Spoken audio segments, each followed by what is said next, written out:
जिंदाबाद जिंदाबाद धोबी एकता जिंदाबाद जिंदाबाद धोबी एकता जिंदाबाद जिंदाबाद। जो धोबी से टकराएगा वो धोबी पछाड़ खाएगा, जो धोबी से टकराएगा वो धोबी पछाड़ खाएगा, जो धोबी से टकराएगा वो धोबी पछाड़ खाएगा, जो धोबी से टकराएगा वो धोबी पछाड़ खाएगा, धोबी से टकराएगा वो धोबी पछाड़ खाएगा। हमारी मांगे पूरी करो, नहीं तो कुर्सी खाली करो।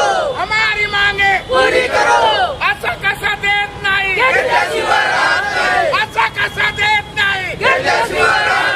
हमारी मांगे पूरी करो, नहीं तो कुर्सी खाली करो। हमारी आपली मागणी आहे गेल्या 2001 मध्ये राज्यपालांनी विधानसभेमध्ये प्रश्न विचारल्यावर डॉक्टर भांडे कमिटी या धोबी समाजाच्या आरक्षणाच्या बाबत अभ्यास करण्यासाठी डॉक्टर भांडे कमिटी नेमण्यात आली। 2002 मध्ये भांडे कमिटीने असा रिपोर्ट दिला की हा समाज 1960 पर्यंत या प्रवर्गामध्ये होता, याला केवळ टेक्निकल मिस्टेकने वगळण्यात आलं। कारण आर्टिकल 341 प्रमाणे एससीचं आर्टिकल हे 341 आहे, 340 ओबीसी, 341 एससी आणि 342 एसटी। 341 प्रमाणे एखाद्या जातीला जर एससीच्या प्रवर्गात टाकायचं असेल किंवा काढायचं असेल तर त्याची प्रोसिजर राज्याच्या कॅबिनेटने तो प्रस्ताव पास करावा, तो केंद्राला पाठवावा, संसदमध्ये तो प्रस्ताव ठेवण्यात येतो, त्याच्यावर बहुमत होईल, त्याच्यानंतर ते राष्ट्रपतीच्या सहीला जाईल। ही प्रोसिजर एससी मध्ये टाकणे किंवा काढणे या दोन्हीसाठी सेम प्रोसिजर। अशी प्रोसिजर असताना आम्ही 1960 पर्यंत भंडारा आणि बुलढाणा या दोन्ही जिल्ह्यात पूर्ण धोबी शेड्यूल कास्ट मध्ये होते। त्याचे आजही भांडे कमिटीमध्ये तिथले कास्ट सर्टिफिकेट 1960 पर्यंत शेड्यूल कास्टचे आहेत। आणि जर आम्ही शेड्यूल कास्टमध्ये होतो तर आम्हाला या शासनाला हे विचारायचं आहे की आरक्षण देण्याचा भाग नंतरचा आहे, आम्हाला काढलं कसं, त्याची संसदची अमेंडमेंट आम्हाला दाखवावी। कारण 341 प्रमाणे संसदची अमेंडमेंट असल्याशिवाय त्या जातीला त्या प्रवर्गातून काढता येत नाही। पण भंडारा आणि बुलढाण्यामधले धोबी एससी प्रवर्गातून डिलीट कसे केले हा मुख्य प्रश्न आहे। यावर भांडे कमिटीने रिपोर्ट दिला की यांना केवळ टेक्निकल मिस्टेकमुळे त्या प्रवर्गातून वगळण्यात आलेला आहे आणि यांना पूर्ववत त्या प्रवर्गात टाकण्यात यावं। त्यानंतर 1976 मध्ये एरिया रिस्ट्रिक्शनची जी अमेंडमेंट आली त्या अमेंडमेंट मध्ये एक प्रावधान असं होतं की एखाद्या राज्यामध्ये एखादी जात एखाद्या तालुक्यात किंवा जिल्ह्यात जर एससी प्रवर्गात असेल तर त्या जातीला संपूर्ण राज्यामध्ये तो दर्जा दिला पाहिजे। ही 1976 ची अमेंडमेंट आहे। 1976 च्या अमेंडमेंटच्या आधारावर राजस्थानमध्ये केवळ धोबी समाजाचा अजमेर एकच जिल्हा शेड्यूल कास्टमध्ये होता आणि मग राजस्थान सरकारनं 1977 मध्ये त्या अमेंडमेंटच्या आधारावर संपूर्ण राजस्थान सरकार एससी मध्ये धोबी समाज आजही आहे। आम्ही या देशाच्या 18 राज्यामध्ये शेड्यूल कास्ट मध्ये आहोत आणि शेड्यूल कास्टची मूळ अट हे आहे की त्याला अनटचेबिलिटीची ट्रीटमेंट असलीच पाहिजे, तो पूर्वाश्रमीचा अस्पृश्य असला पाहिजे, त्याला एससी मध्ये टाकता येते आणि तो शैक्षणिक दृष्ट्या, सामाजिक दृष्ट्या, आर्थिक दृष्ट्या मागासलेला असला पाहिजे। त्या चारही कंडिशन भांडे कमिटीच्या रिपोर्ट मध्ये स्पष्ट झालेला आहे। आम्ही या चारही निकषामध्ये बसतो। भांडे कमिटीचा रिपोर्ट 2002 मध्ये आला, पटलावर घेतला। माननीय स्वर्गीय विलासरावजी मुख्यमंत्री असताना त्यांनी तो चर्चेला घेतला आणि आम्हाला आरक्षण देण्याची त्यांची इच्छा होती। पण आमच्या माननीय आमदार सुलेखाताई कुंभारे आणि एससीच्या 2-3 आमदारांनी त्याला विरोध केला की हा समाज आमच्या प्रवर्गामध्ये येऊ नये। माझं म्हणणं असं आहे की ज्या संविधानानं या राज्यातल्या महारांना दिलं, मेतंगांना दिलं, मेहतरांना दिलं, त्याच संविधानानं धोब्यांना दिलेलं आहे आणि हे जर संविधानावर चालते तर आमचा संविधानावर अधिकाराला कोणी विरोध करेल असेल तर त्या मंत्र्यांनी तो का जुमानावा। या राज्यातला, या देशातला प्रत्येक जनप्रतिनिधी, तो नगरसेवक असो, तो लोकसभेचा सदस्य असो, तो खासदार असो, तो मंत्री असो, एका संविधानिक खुर्चीवर बसलेला आहे आणि संविधानिक खुर्चीवर बसलेल्या नेत्यांनी आम्हाला न्याय दिलाच पाहिजे ही आमची मागणी।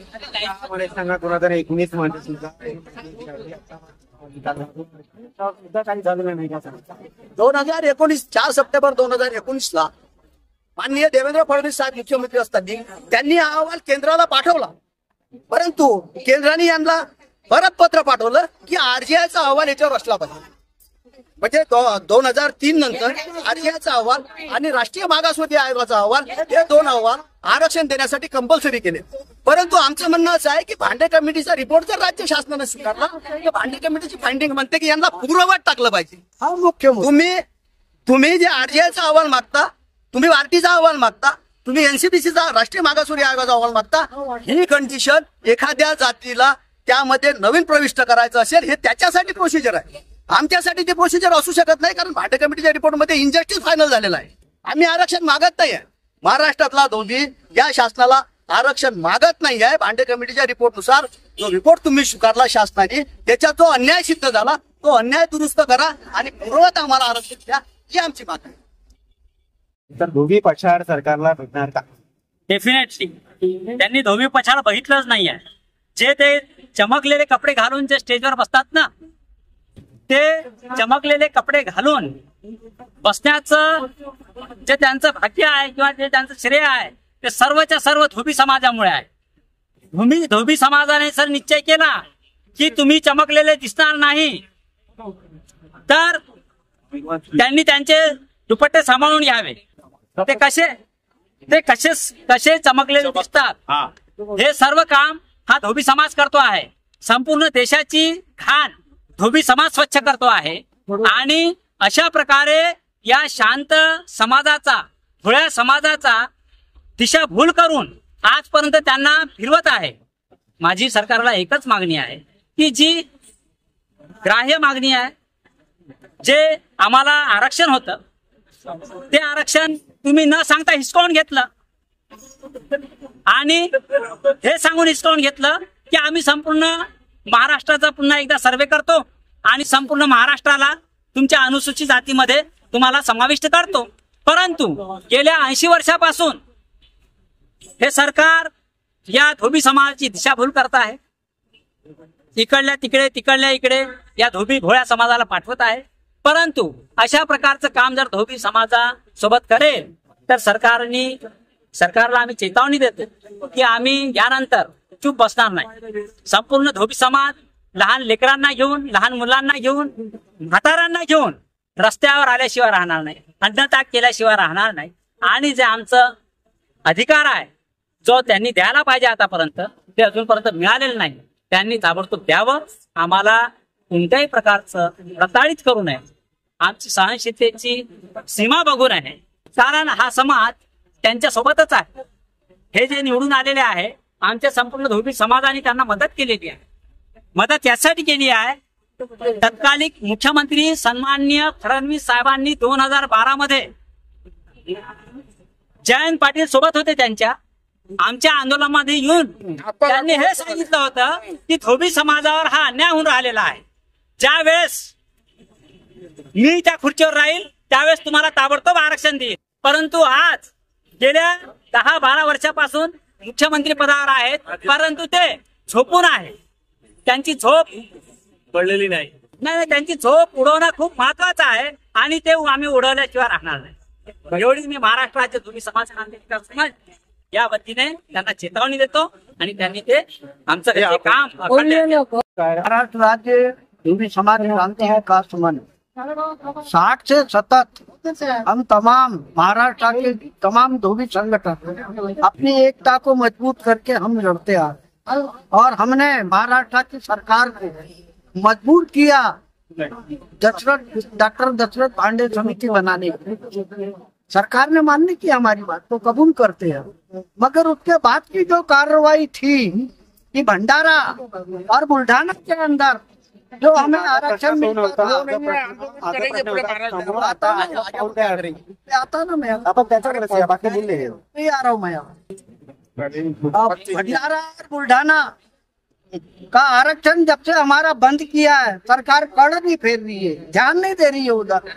और उसके बाद तमाम जो है 4 सितंबर 2019 को राज्य में जो भेजा, आ रहा हूँ उसको वो उन्होंने जो भेजा और हम ये देख रहे कि ये तमाम जो रिपोर्ट्स है सरकार, ये जो समिति का अहवाल है कभी केंद्र को भेजती है कभी राज्य को भेजती है, यानी धोबी समाज को मूर्ख बनाने का गुमराह करने का काम गुमराह कर रही है धोबी समाज को। और आप धोबी समाज ने ये तय कर लिया है कि हमारे सहनशीलता की परीक्षा राज्य और केंद्र की सरकार ना ले, नहीं तो इसका जो है इसका जो नतीजा है कि हम रोड पर उतरेंगे और रास्ता रोको आंदोलन करेंगे और इसकी पूरी पूरी जवाबदारी महाराष्ट्र और केंद्र की सरकार की होगी। ये हमारा मेरे भाई लोगों ने जो बोले हैं इससे मैं सहमत हूँ, लेकिन मेरा इतना ही बोलना है कि मेरे को ये समझता है कि ये जो सरकार है विपक्ष में थी जब इन्होंने ही कहा था कि ये समाज को आरक्षण मिलना चाहिए और हम आरक्षण को इनसे भीख नहीं मांग रहे, ये हमारा अधिकार है जो हमको पहले दिया गया था, वो आरक्षण की हम मांग कर रहे हैं। और हमारे को सरकार ने हमारे को यही जो आज बैठे हैं यही सरकार ने हमको कहा था कि हम आरक्षण दिला के रहेंगे, और आज बैठने के बाद में ये हमारे तरफ ना हमको बात करने को तैयार है ना हम हमारे तरफ देखने को तैयार है। यानी हमारे समाज का कोई काम इनके पास जाओ तो कभी होता नहीं है। ये ऐसी निकम्मी सरकार बैठी है, तो अब इस निकम्मी सरकार के बारे में क्या बोला जाए। ये फडणवीस सरकार, फडणवीस साहब से 50 बार हम इसके लिए मिल चुके हैं, डेपुटेशन दे चुके हैं, लेकिन ये सरकार मानने को तैयार नहीं है। अगर ये सरकार ने नहीं मानी तो ये बात पक्की है, ये धोबी समाज सड़क पे आएगा और जैसे कपड़े धोता है वैसे एक दिन ऐसा होगा कि वो धोबी वो भी बताएगा कि भाई कपड़े कैसे धोता है। तो वैसे आप लोगों को भी किस तरीके से हमको क्या करना है,